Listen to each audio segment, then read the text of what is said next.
함께 찬송드리겠습니다. 353장입니다.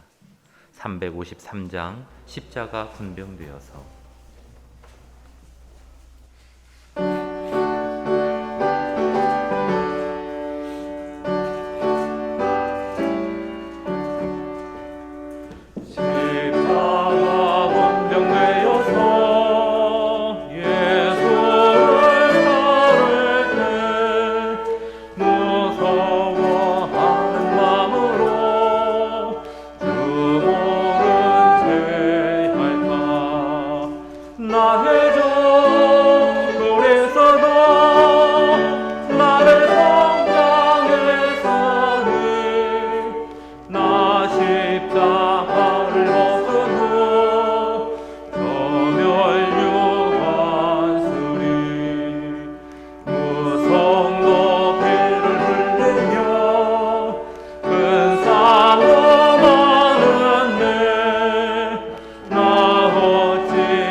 다 함께 묵도함으로써 하나님께 예배드리겠습니다.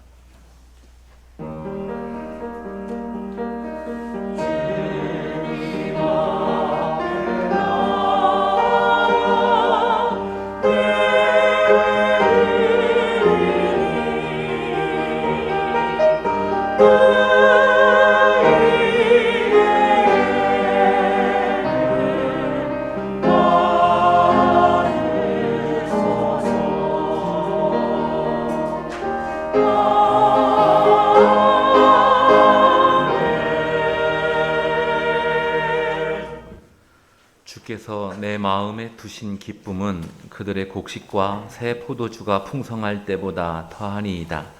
내가 평안히 눕고 자기도 하리니 나를 안전히 살게 하시는 이는 오직 여호와이시니이다. 아멘.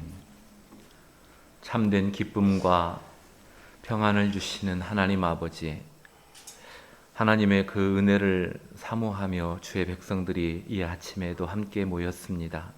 먼저 저희들이 주 앞에 예배드릴 때에 온전히 저희들의 예배를 받아주시고 또 우리 각 심령에 하나님의 풍성한 은혜를 더하여 주시사 우리가 삶을 살아갈 때 주님 주시는 기쁨과 평안 속에서 살아갈 수 있도록 은혜를 더하여 주옵소서. 예수님의 이름으로 기도드리옵나이다. 아멘. 우리 모두 자리에서 일어나셔서 찬송 31장 부르시겠습니다.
성시교독은 1번입니다. 1번 시편 1편입니다.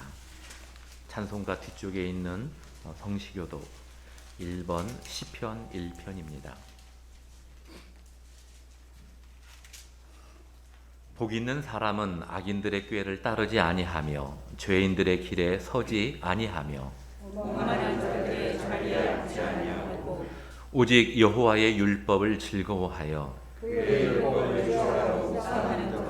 그는 시냇가에 심은 나무가 철을 따라 열매를 맺으며 그 잎사귀가 마르지 아니함 같으니 그가 하는 모든 일이 다 평등하리로다. 악인들은 그렇지 아니함이요 오직 바람에 나는 그와 같도다.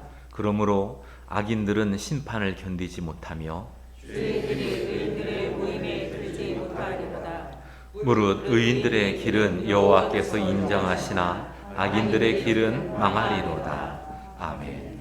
신앙 고백하시겠습니다.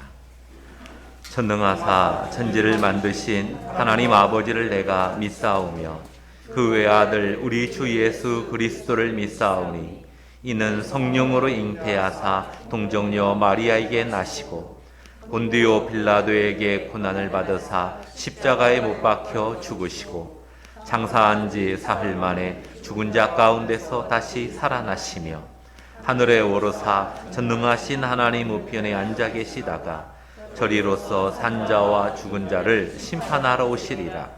성령을 믿사오며 거룩한 공의와 성도가 서로 교통하는 것과 죄를 사하여 주시는 것과 몸이 다시 사는 것과 영원히 사는 것을 믿사옵나이다. 아멘. 자리에 앉아 주십시오. 찬송 87장입니다.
이 예배를 위해서 김준식 장로님 기도하시겠습니다.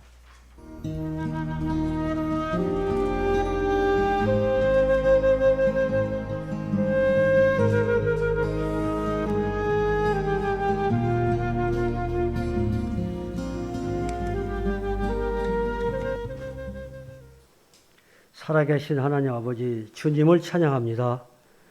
우리 주 예수 그리스도로 말미암아 우리를 하나님의 흠없는 자녀로 부르시고 하나님의 기쁘신 뜻을 위하여 부족한 저희를 불러 사용하심에 감사와 영광을 올려드립니다. 이 시간 주께서 택하시어 부르셨사오니 이 귀한 시간 형식적이고 관행적인 예배가 되지 않게 하시고 하나님께서 원하시는 합당한 예배를 올려드릴 수 있도록 저희들의 온 정성이 주 앞에 가 있기를 간절히 소원합니다. 하나님, 죄성으로 가득 찬 저희들 안에는 자존심으로 가득 차 있고 우둔하면서도 내 주장만, 내 의만을 관철해 하려는 아집과 고집이 늘 우리 마음을 지배하고 있습니다. 우리를 늘 통찰하시는 성령님, 저희들 이러한 것들로부터 홀로 두지 마시고 우리의 양심에 말씀하심으로 곧바로 하나님 말씀에 일치하려고 하는 결단의 마음이 설 수 있도록 늘 이끌어 주옵소서. 하나님 말씀하신 방법 외에 다른 방법으로 삶을 살아가지 않게 하옵시고 오직 예수님과 동행하는 삶만을 살아가게 하옵소서. 이곳에 교회를 세워주신 하나님 감사를 드립니다. 우리의 생각대로라면은 건물 임차료에 대한 부담과 원거리에 사는 성도들의 교회에 출석하기 불편함으로 교회에 혹시 지장은 주지 않을까 하는 믿음 없는 걱정도 해왔습니다. 하오나 코로나의 형국에서도 한국교회 수많은 교회들이 재정의 어려움에 처해 있고 심한 경우 교회 문을 닫는 교회까지 속출하고 있지만 우리 은하수교회 모든 성도들 하나님 말씀에 순종하고 실천함으로 재정에도 큰 어려움 없게 하시고 교회 모든 기관들이 반석위에 견고히 세워져 가게 하심을 감사를 드립니다. 예배 후에는 재직회를 갖게 됩니다. 먼저 우리 온 성도들의 마음이 한마음 되기를 원합니다. 내 생각과는 전혀 다른 또 다른 의견과 주장이 나온다 할지라도 수긍하며 받아들이는 관대한 마음이 우리 안에 있게 하여 주옵소서. 또한 매주 교회 이곳저곳 봉사하는 손길이 많이 있습니다. 비록 하나님 섬김의 형태가 서로 다를지라도 그 모든 섬김 속에는 하나님의 영광을 위한 애씀이 묻어져 있사오니 하나님 각자 섬김대로 그 은혜를 베풀어 주옵소서. 오늘도 단위에 세우신 우리 이명진 목사님 성령으로 함께 하시어 살아 역사하시는 능력의 말씀 선포되게 하옵시고 말씀을 듣는 저희들 상처받고 지친 마음 주님이 주시는 평화의 마음으로 치유받는 귀한 시간 되기를 원합니다. 이 모든 말씀을 우리 교회를 사랑하시는 예수님 귀한 이름 받들어 간절히 기도드렸습니다.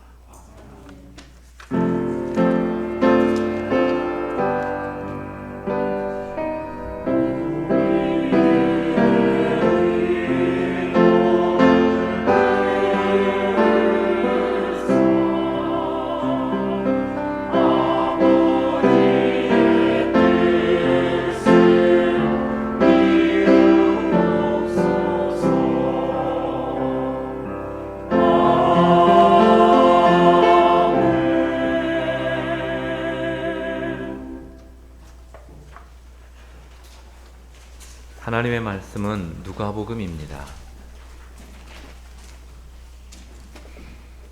누가복음 21장 29절부터 36절까지입니다.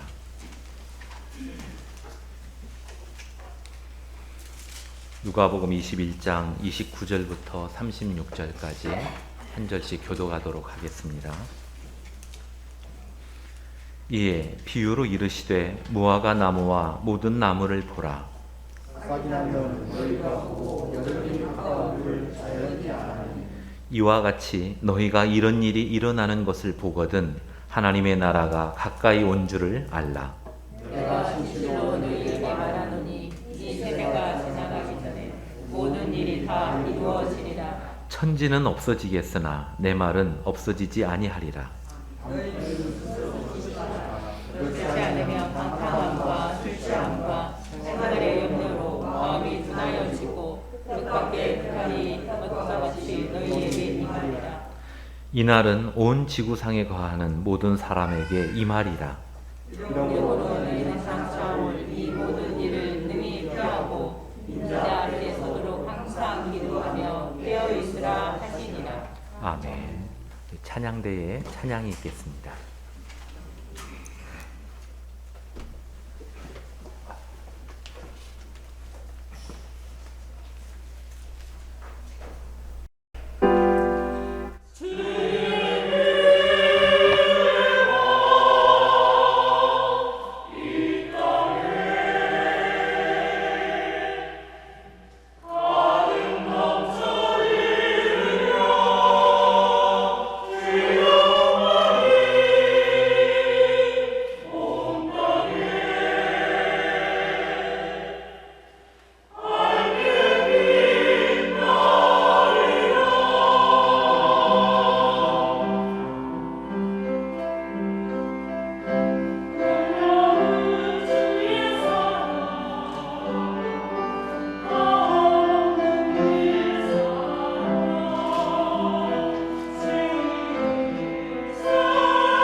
오늘 본문은 이렇게 시작합니다.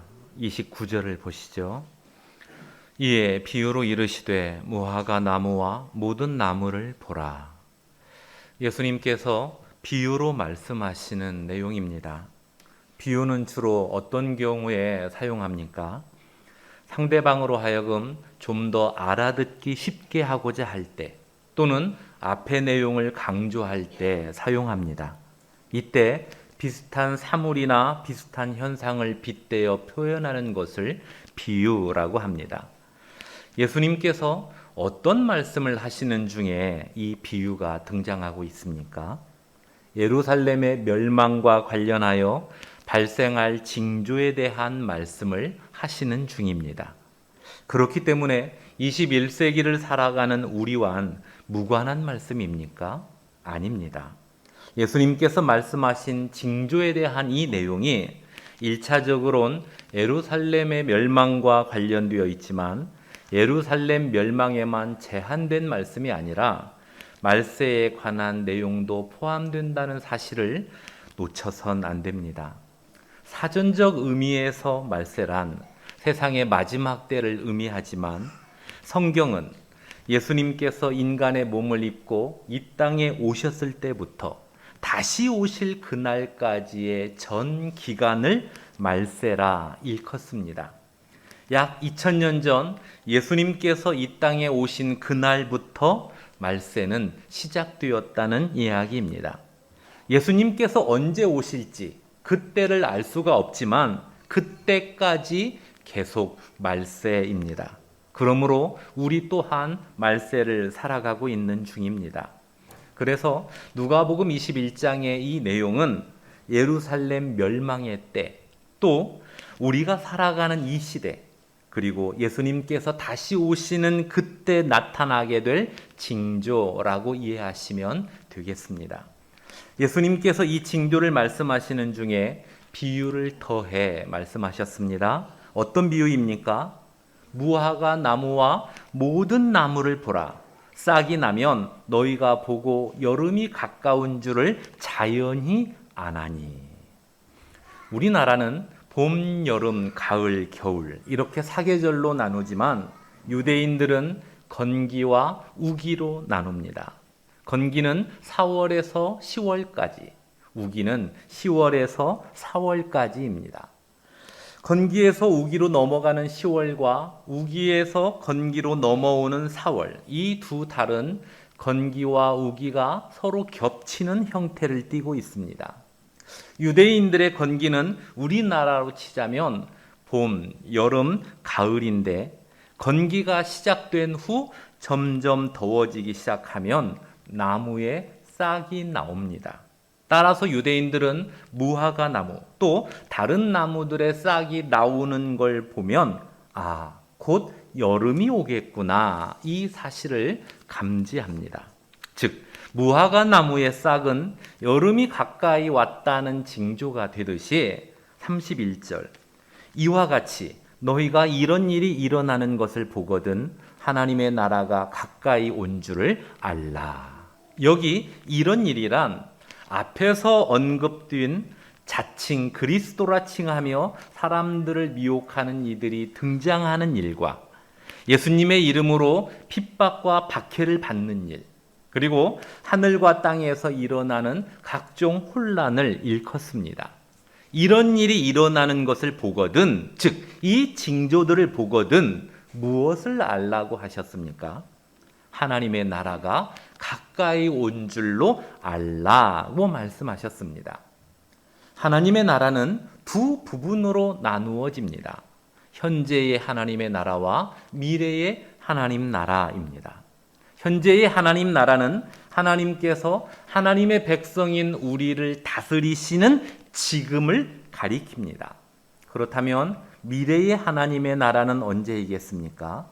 예수님께서 다시 오시는 그때부터입니다. 또 우리의 생명이 다하여 하나님 앞에 서게 되는 그때도 포함이 된다고 말할 수 있겠습니다. 현재의 하나님 나라와 미래의 하나님 나라의 공통점은 하나님께서 우리를 다스리신다에 있습니다. 하지만 현재 하나님의 나라에선 우리가 하나님의 다스리심을 온전히 받지 않고 종종 죄와 손을 잡습니다.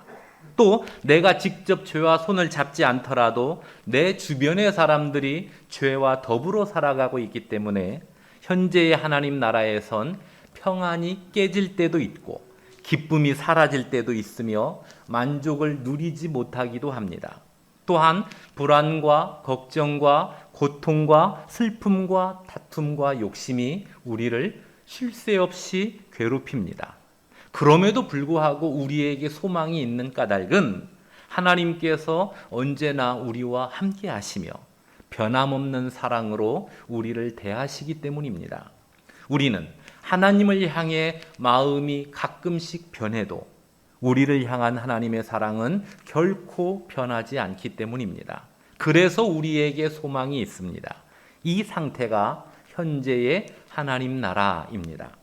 이와 달리 미래의 하나님 나라에선 저와 여러분이 하나님의 다스리심을 온전히 받게 됩니다. 그렇기 때문에 그곳에는 죄가 없습니다. 불안과 걱정과 고통과 슬픔과 다툼과 욕심과 아픔, 그리고 죽음도 없습니다. 온전한 기쁨과 평안과 감사와 찬양과 사랑만 가득합니다. 그렇다면 오늘 본문 31절에서 언급된 하나님의 나라는 현재의 하나님 나라이겠습니까? 미래의 하나님 나라이겠습니까? 후자입니다. 말세에 일어나는 다양한 징조들을 보게 되면 예수님께서 다시 오실 그때가 가까이 왔구나를 알라고 말씀하셨습니다. 우리가 영원토록 살아가게 될 그 하나님의 나라가 가까이 왔구나를 알고 준비하라는 의미입니다. 그런데 정말 예수님은 다시 오실까요? 장차 우리가 영원한 하나님의 나라에서 온전한 기쁨과 평안과 감사와 찬양으로 가득한 그 삶을 살아가게 될까요? 우리 32절과 33절 말씀을 함께 읽겠습니다. 내가 진실로 너희에게 말하노니 이 세대가 지나가기 전에 모든 일이 다 이루어지리라. 천지는 없어지겠으나 내 말은 없어지지 아니하리라. 하늘과 땅이 없어질지언정 예수님의 말씀은 없어지지 아니한다고 하셨습니다. 예수님의 말씀대로 예수님이 다시 오신다는 의미입니다. 예수님께서 말씀하신 내용은 그대로 이루어진다는 의미입니다. 실제로 예수님의 말씀처럼 예루살렘 성전이 파괴되었고 미혹하는 자들도 역사 속에서 수없이 생겨났고 기근과 전쟁도 있었으며 성도라는 이유로 핍박을 받는 사람들이 각 시대마다 그리고 각 나라마다 있었습니다. 예수님의 말씀대로 이루어졌습니다. 그런데 이런 징조가 계속 있어 왔음에도 불구하고 예수님이 말씀하신 지가 2000년이 되었건만 예수님은 아직도 오시지 않았습니다. 그래서 사람들이 어떻게 생각합니까? 예수님은 정말 다시 오시는가? 이런 생각을 여러분은 합니까? 안 합니까? 그런 생각을 할 수도 있습니다. 그러나 예수님이 오시지 않았다 하여 앞으로도 안 오신다는 의미가 아닙니다. 다시 오실 그때가 언제일지 아무도 모르는 걸 보니 안 오실 수도 있다는 의미가 아닙니다. 아직까지 안 오셨기에 다시 오실 그날이 더욱 가까워졌습니다. 이 사실을 강조하기 위해 무화과 나무의 싹과 여름이 가까이 옴의 비유를 말씀하신 것입니다. 하지만 그때가 언제일지 모르니 34절 너희는 스스로 조심하라. 그렇지 않으면 방탕함과 술 취함과 생활의 염려로 마음이 둔하여지고 뜻밖의 그날이 덫과 같이 너희에게 임하리라. 예수님께서 다시 오실 그때가 가까이 왔어도 언제일지 모르니 어떻게 하라고 하셨습니까? 스스로 조심하라고 하셨습니다. 무엇을 조심해야 합니까? 방탕함과 술 취함과 생활의 염려입니다. 이것들을 조심해야 하는 이유가 무엇입니까? 마음을 둔하게 만들기 때문입니다. 어떤 마음을 둔하게 합니까? 다시 오실 예수님을 기다리며 살아가는 그 마음을 둔하게 만듭니다. 플로렌스 체드윅 이라는 미국 여성 수영 선수가 있었습니다. 1951년에 여성 최초로 34km 거리의 영국 해협을 왕복으로 수영한 실력자입니다. 그녀는 다음 해인 1952년 7월 4일 미국 독립기념일을 맞이하여 캘리포니아에 속한 카타리나 섬에서 롱비치까지 약 35km의 거리를 도전했습니다. 출발해서 도착할 때까지 물 밖으로 나오지 않고 바다 위에서 물과 음식을 보충해야 하는 힘든 도전입니다. 그런데 그날따라 안개가 많이 끼고 수온도 차가웠습니다. 짙은 안개로 인해 그녀는 자기를 호위하는 배와 사람들을 거의 볼 수 없었습니다. 출발한 지 15시간이 넘어선 어느 시점에 그녀는 이제 물에서 나가겠다며 나 좀 나가게 해달라고 호소했습니다. 배에서 그녀의 수영을 응원하던 그녀의 어머니가 딸에게 외쳤습니다. 딸아, 거의 다 왔어. 넌 해낼 수 있어. 조금만 더 가자. 하지만 육체적, 정신적으로 이미 탈진한 그녀는 도전을 중단하기로 결정했습니다. 그리고 배에 올랐을 때 그녀는 해변이 800m밖에 남지 않았음을 알게 되었습니다. 다음 날 기자회견에서 그녀는 이렇게 말합니다. 제 눈에는 오직 안개만 보였습니다. 만일 해변이 보였더라면 저는 완주했을 것입니다. 만일 해변이 보였더라면 라고 했던 그녀의 이 대답은 이 땅을 살아가는 성도에게 매우 의미심장하게 들립니다. 왜냐하면 성도가 기다리는 예수님의 재림도 우리 눈에 보이지 않기 때문입니다. 언제 오실지 모르는 예수님을 기다리다 지쳐 예수님은 정말로 다시 오시는가? 이런 생각을 하는 이들이 많습니다.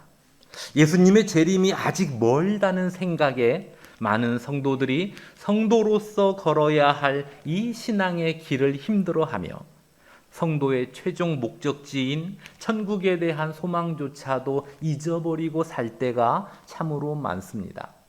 예수님의 재림이 가까워졌다는 이 사실에 마음이 둔해져 있으니 방탕한 삶을 살아가게 되고 술에 취해 살며 생활의 염려에 매이게 됩니다.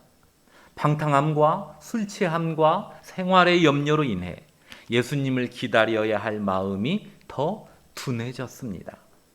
악순환이 계속 일어나고 있습니다. 전에 섬기던 교회에서 자그맣게 건축업을 하시는 남집사님과 같은 구역에 속했던 적이 있습니다. 구역 모임 후 잠깐 다과를 나누는데 그분이 저에게 이런 말씀을 하셨습니다. 목사님, 다른 사업도 크게 다르지 않을 거라 생각하지만 우리 파트는 뒷돈을 주지 않으면 공사를 따낼 수 없습니다. 이런 현실에서 어떻게 해야 합니까? 이 질문의 속뜻이 무엇이겠습니까?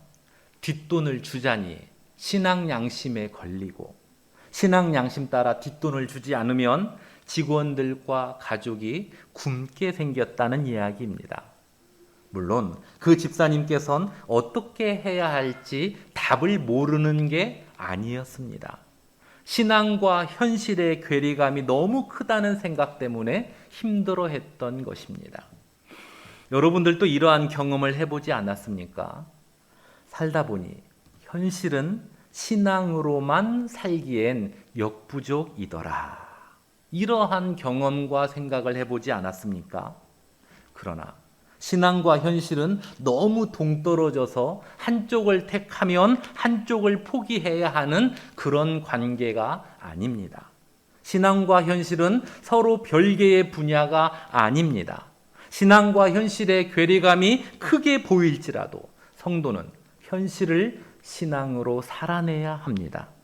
과연 현실에서 신앙을 따라 살면 이 사회에서 살아남을 수 있을까라는 염려가 생길 수도 있지만 우리를 먹이시고 기르시고 보호하시는 하나님이 언제나 우리와 함께 하신다는 사실을 우리가 가지고 있으면 됩니다. 이 사실을 따라 주어진 현실을 신앙인답게 살아낼 때 세상에 빛을 비추는 저희들이 되고 또 맛을 내는 소금이 됩니다. 저에게 고민을 털어놨던 그 집사님은 공사를 따내기 위해선 그래도 어쩔 수 없다며 뒷돈을 주는 그 선택을 하지 않았습니다. 아니나 다를까 뒷돈을 주지 않아서 그런지 공사량이 많지 않았습니다. 그래도 사업을 포기하지 않았습니다. 신앙 양심을 따라 열심히 노력했습니다. 그래서 어떻게 되었냐고요? 어느덧 15년이 훌쩍 지났는데 지금도 부자가 되진 못했습니다. 하지만 두 아이를 다 대학까지 마치게 했고 자기 집 있고 자기 차 있고 삼시세끼 먹고 있으니 그 정도면 된 것 아닙니까? 만약 뒷돈을 주고 공사를 많이 따냈다면 지금보다 무엇이 달라집니까? 좋은 집을 여러 채 소유하고 고급 외제차로만 수시로 바꿔 타겠죠. 그 밖에도 많은 것들을 더 누리게 될 것입니다. 그러나 예수님의 재림을 기다리는 이 부분에 있어서는 더욱 둔한 마음으로 살아가지 않겠습니까? 무엇이 중요합니까? 무엇이 우선입니까? 예수님의 재림이 가까워졌음을 알고 바라보며 살아가는 이 삶이 중요합니다. 그래서 예수님이 오늘 본문 36절에서 항상 기도하며 늘 깨어 있으라고 하셨습니다. 잠자지 말고 항상 기도하라는 말이 아닙니다. 늘 깨어 있는 삶을 살기 위해 항상 기도하라는 의미입니다. 우리 성경 한 곳을 찾아보겠습니다. 마태복음 24장입니다. 42쪽에 있습니다. 마태복음 24장 40절부터 42절까지입니다.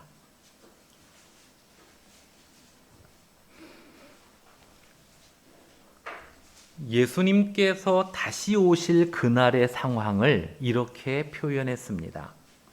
그때에 두 사람이 밭에 있음에 한 사람은 데려가고 한 사람은 버려둠을 당할 것이요. 두 여자가 맷돌질을 하고 있음에 한 사람은 데려가고 한 사람은 버려둠을 당할 것이니라. 그러므로 깨어 있으라. 어느 날에 너희 주가 임할는지 너희가 알지 못함이니라. 예수님께서 다시 오실 그날에 택함받는 사람과 버림받는 사람으로 나뉘게 되는데 설교 준비하고 있던 사람은 택함을 받고 밭에서 일하던 사람은 버림을 받았습니까? 전도하고 있던 여자는 택함을 받고 맷돌질하던 여자는 버림을 받았습니까? 만약에 그렇다면 늘 깨어있는 삶이란 직장에서 일하거나 가정에서 일하는 삶과는 무관합니다. 그런데 성경을 보니 택함을 받았던 이 사람들 역시 밭에서 일하거나 맷돌질을 하고 있었습니다. 무슨 말입니까? 늘 깨어있는 삶이란 직장에서 또 가정에서 일하는 것처럼 일상과 관련되어 있다는 의미입니다. 즉, 늘 깨어있는 삶이란 일상적인 생활을 멀리하는 삶이 아니라 일상적인 생활을 가볍게 하는 삶이 아니라 일상을 귀하게 여기고 일상을 잘 살아내는 삶을 의미합니다. 물론 일상을 잘 살아내야 택함받는 의미가 아닙니다. 하나님의 백성으로 이미 택함 받았으니 일상을 잘 살아내야 한다는 내용입니다. 그렇다면 말세를 살아가는 성도의 일상이 어떠해야 할까요? 우리 성경 한 곳을 더 찾아보도록 하겠습니다. 베드로전서 4장입니다. 신약 성경 382쪽에 있습니다. 베드로전서 4장 7절입니다. 우리 함께 읽겠습니다. 만물의 마지막이 가까이 왔으니 그러므로 너희는 정신을 차리고 근신하여 기도하라. 그러니까 말세에 늘 깨어있는 삶을 살기 위해 항상 기도해야 하는데, 깨어있는 삶과 관련하여 그 첫 번째 내용이 무엇입니까? 이어지는 8절을 보시죠.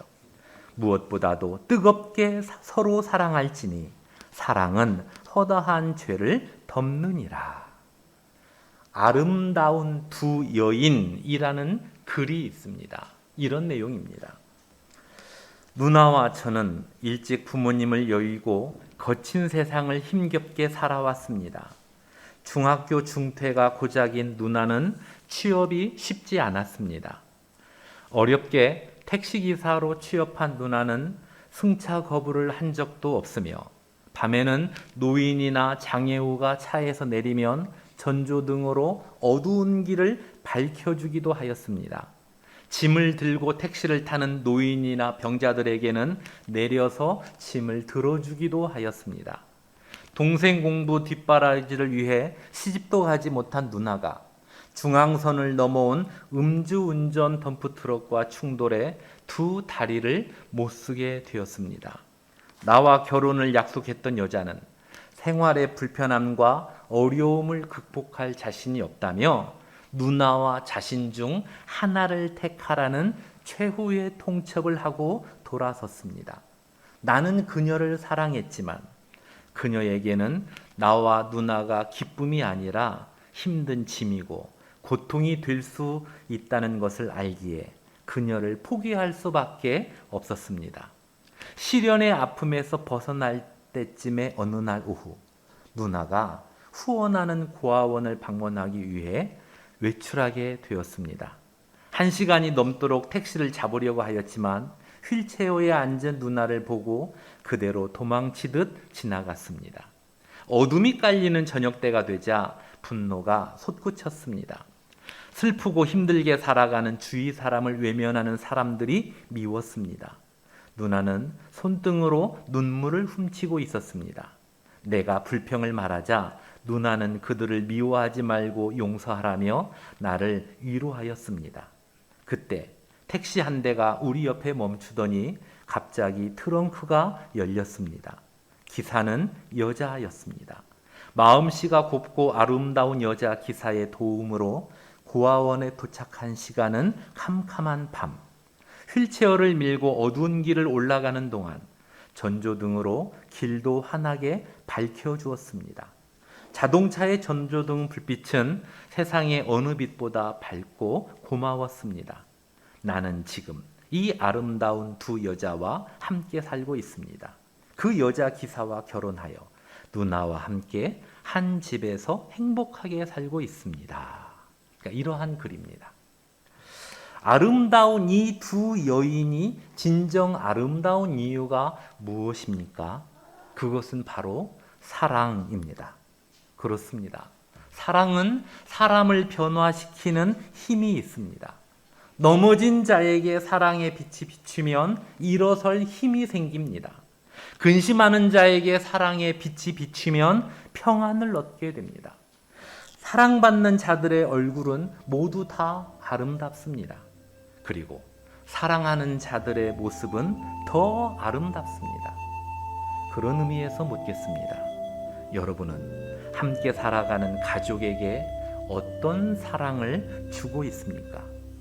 믿음의 형제들에겐 어떤 사랑을 나눌 수 있을까요?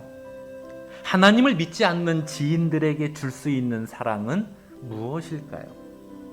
말세를 살아가는 저와 여러분의 삶이 사랑으로 가득했으면 좋겠습니다. 사랑 가득한 이 모습으로 일상을 잘 살아내면서 나도 기뻐하고 함께하는 이들도 기뻐하는 저와 여러분의 삶이 되길 주님의 이름으로 축원합니다. 기도하겠습니다. 하나님 아버지, 언제나 우리를 사랑으로 감싸주시고 우리의 삶을 선하게 인도해 가시니 그 은혜에 감사드립니다. 또한 장차 영원한 하나님의 나라를 약속해 주셨으니 그 나라를 소망하며 현재의 일상을 잘 살아가겠습니다. 사랑 가득한 모습으로 늘 깨어서 곁에 있는 이들을 품어주겠습니다. 이를 위해 항상 기도하겠습니다. 다시 오실 예수님의 이름으로 기도드리옵나이다. 아멘.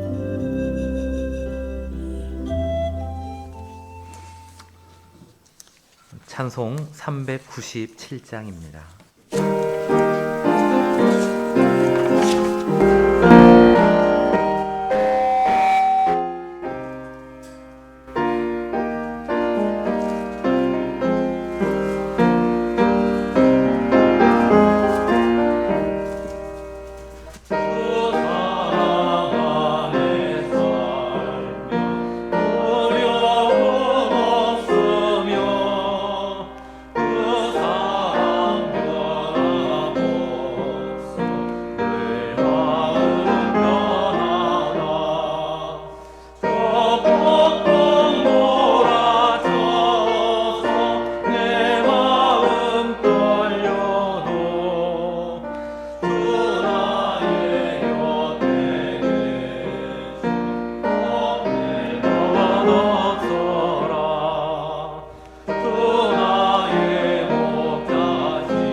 기도하겠습니다.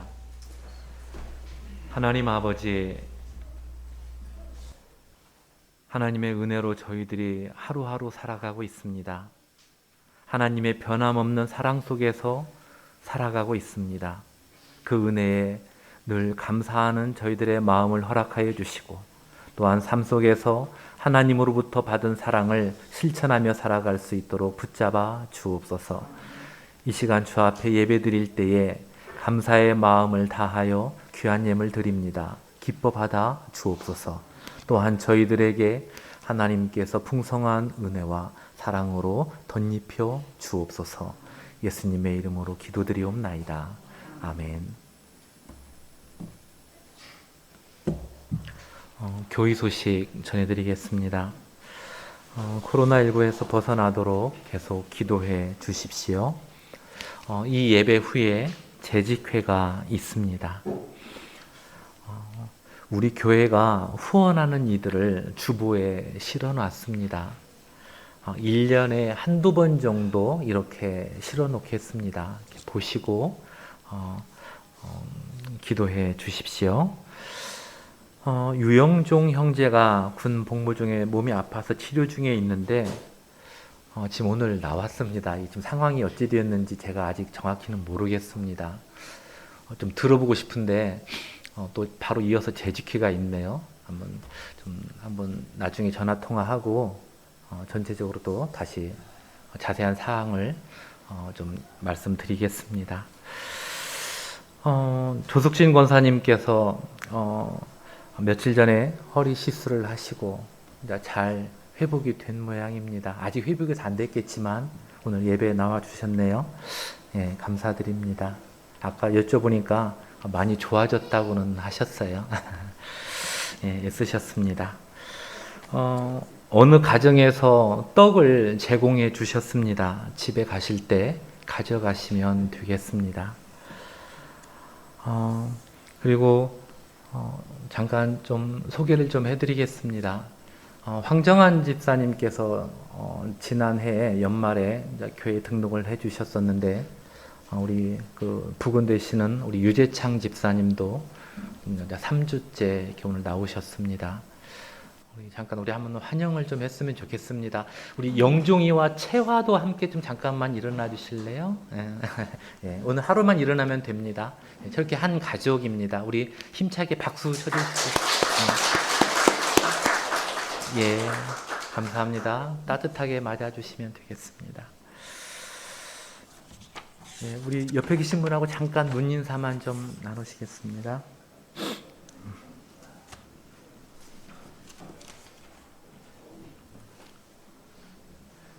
예, 이제 우리 모두 일어나셔서 마지막 찬송 635장 부르시겠습니다.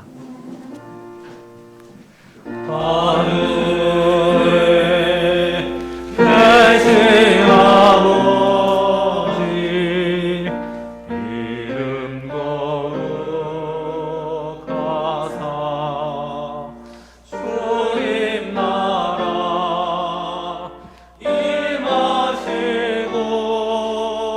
뜻이 이루어지이다.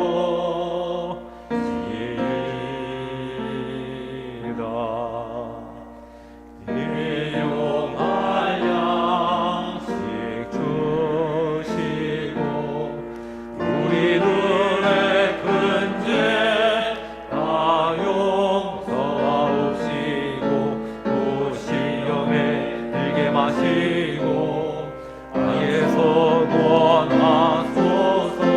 내게 주의 나라 주의 권세 주의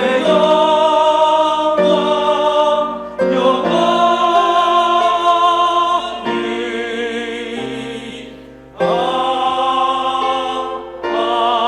아멘. 기도하겠습니다. 이제는 우리 주 예수 그리스도의 은혜와 아버지 하나님의 크신 사랑과 성령의 교통하심이 오늘 한 가족이 이렇게 주 앞에 나와 감사로 예배드립니다. 그 가정을 축복하여 주시고 은혜를 더하여 주옵소서. 또한 말씀을 듣고 이 말씀에 순종하며 일상을 사랑으로 살아가겠노라고 다짐하며 고백하는 우리 모든 성도들 머리 위에와 그 가정 위에 이제로부터 영원까지 함께 있을지어다. 아멘.